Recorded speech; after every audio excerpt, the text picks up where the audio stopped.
You know, the left is very good at check boxes. Is somebody black? We'll hire him. Is somebody lesbian? We'll hire him. Is somebody left-wing? We'll hire him. So when you have a black lesbian, bisexual, I don't want to be unfair. I haven't done the research into her personal history. I really don't care.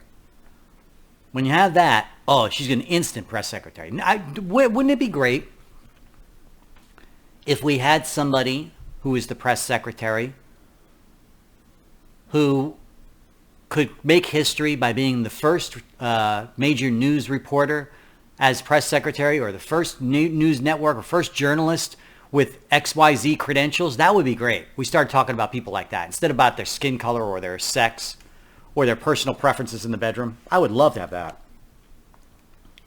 So she's doing an interview, one of those PMSNBC softball interviews, which just basically asks setup questions so she can give a speech. That's really what an PMSNBC interview is. The reporter is coached to give setup questions, right? What do you think about this? And then that allows her to talk for 10 minutes, about a subject. It's just like the evening talk shows.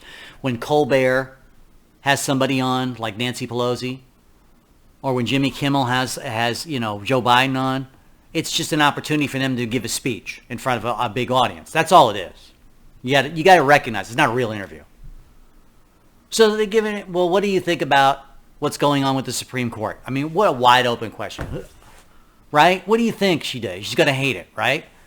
But the interesting thing about it, and she's talking about it, and she has ample opportunity in press conferences, but she gets an opportunity on an interview again to spew her left-wing ideas. She says, well, the Supreme Court is attacking constitutional rights. And I waited for the bomb to hit. And I go, I'm saying to myself, what constitutional rights has the Supreme Court stopped? Well, the right to abortion and affirmative action, these are all constitutional rights. Really?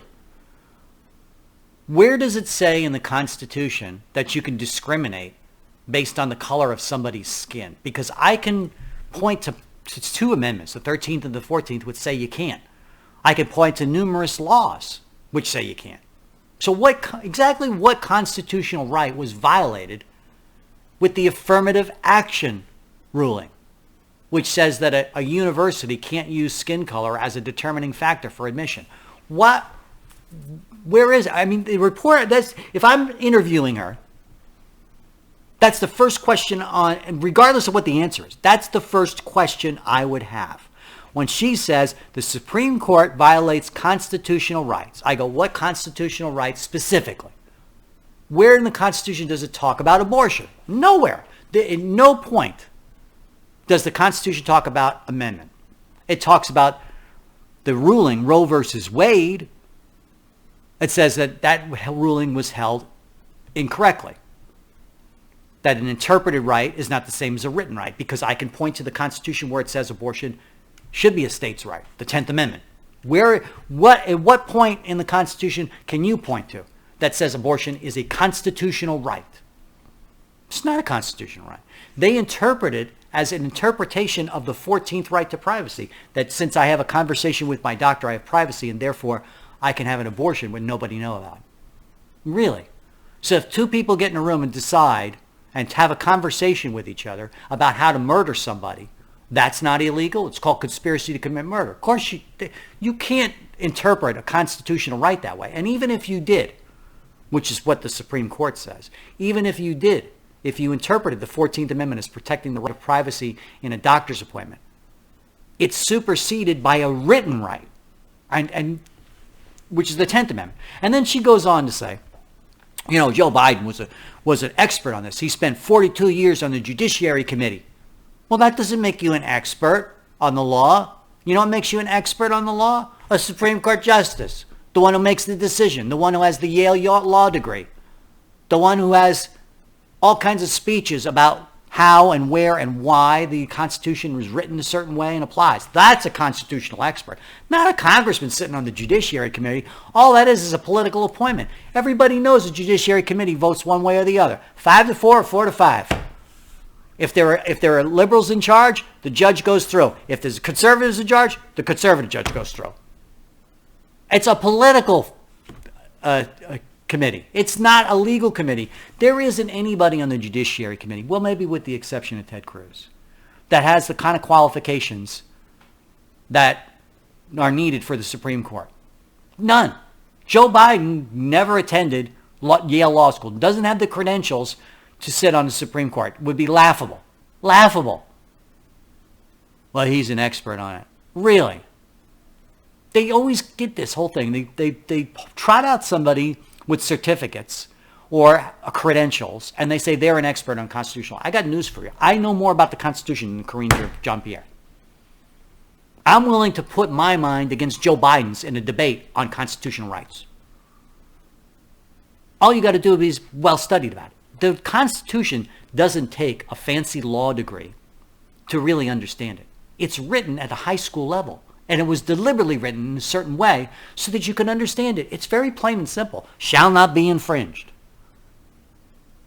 Right? Congress shall make no law. How simple. It's plain English. All of our rights are written in plain English. Of course, volumes have been written about it because everyone has a political agenda to force. People don't know what their constitutional rights are. They don't understand it. They don't understand that your constitutional rights are natural born. You don't have constitutional rights. You have the right not to have government take them away from you. That spin, that understanding of our Constitution is not being taught in law schools. That is the originalist version. Okay? An originalist believes your constitutional rights are what you are born with. And the Constitution is a document which limits specific things that government can't do to you. Government can't take away your guns. Government can't take away your rights of freedom of speech. Government can't take away your privacy. And yet, it's walked all over all the time because people believe that a Constitution provides rights. That is where the pivot is between right and left, really. When you really break it down. And Pierre doesn't understand that at all. It's clear. Her view of the Constitution is government gives you this and government gives you that and so therefore. No, it doesn't. Government doesn't give you a right to abortion. The people do. You naturally have a right to one. And then government says we're going to limit it. And the Constitution makes no mention of federal government limiting abortion. It doesn't. It leaves it to the states in the 10th Amendment. Anything not mentioned in this, how plain does it have to be? I mean, how literal does the 10th Amendment have to be? And you know, Clarence Thomas talked about this in his Roe versus Wade decision. Did you read it, Karine? Because I read it word for word, what Clarence Thomas said, because I love reading his findings. You know, every Supreme Court justice writes an opinion on a case, particularly important ones like Roe versus Wade. Clarence Thomas's defense of the repeal of Roe versus Wade, fucking brilliant. Because he doesn't get into the morality of it. He gets into the law. What does the law say? What does the Constitution say? Well, the 10th Amendment is clear. It's crystal clear. Anything not in this document. And he goes on in his ruling on Roe versus Wade, which scared the hell out of the liberals, saying, you know, it's not just abortion that's been misinterpreted. It's just about every federal bureaucracy, every federal interference, every federal regulation. These are all things that have to be specifically legislated to give the president power to do these things. And, you know, we should take another look at what we're doing in this country insofar as what the executive branch and how we are legislating insofar as constitutional rights. Oh, man. And they have come down, this Supreme Court has come down a number of times against federal regulations that are onerous now and using the 10th Amendment as the foundation principle. That the federal government doesn't have the authority to do this kind of thing, doesn't have the authority to limit where a person can build a house or how they can. That's all left to the states. If a state wants to regulate it, that's not in the Constitution. They certainly can. That's because of the 10th Amendment. And that's why we have rulings now in many state legislatures about abortion. 15 weeks, 12 weeks, 6 weeks, 3 weeks. And that's what scares them about people like Clarence Thomas. It's not the color of his skin. It's not the fact that he's right-wing. It's the fact that his interpretation, which is a true conservative interpretation of our Constitution, shakes to the core the very notion that government solves problems, that the federal government has oversight over you. He is basically undoing much of the federalism that has been in place in this country for I don't know how many years. And it began with Lincoln and the Civil War, but even in those days, federalism meant you had to rewrite the Constitution. You know, slavery didn't end with the Civil War. It ended when the 13th Amendment was passed.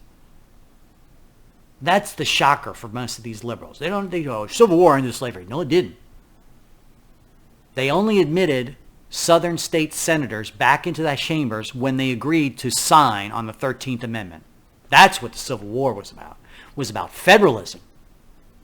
And that's how it was enacted with the 13th Amendment. They knew they couldn't pass laws that applied to South Carolina. So they had to pass an amendment so that the federal laws, and you got to sign aboard the Constitution as written. And I understand the thinking behind it. You can't be a representative of the federal government if you're not agreeing to the rules by which we all abide. And the rule now is the 13th Amendment. You got to sign aboard if you want to be a senator. Okay, I get it. There was a war. This is all going over the head of people like Pierre. Or it doesn't. They know better. And what they're doing is they're trying to protect their own agenda. And that's all she was doing. She was giving a speech on MSNBC to people who are soaking up the pablum, gobbling it up, and just believing anything she says. And that's why when you say something in social media, they put a link back to this interview. So she took it away. This is what we mean about taking away constitutional rights. Well, she didn't say that. She didn't say that. She just basically said the liberal propaganda line. Speaking of liberal propaganda, let's talk about protecting our borders. We'll be right back.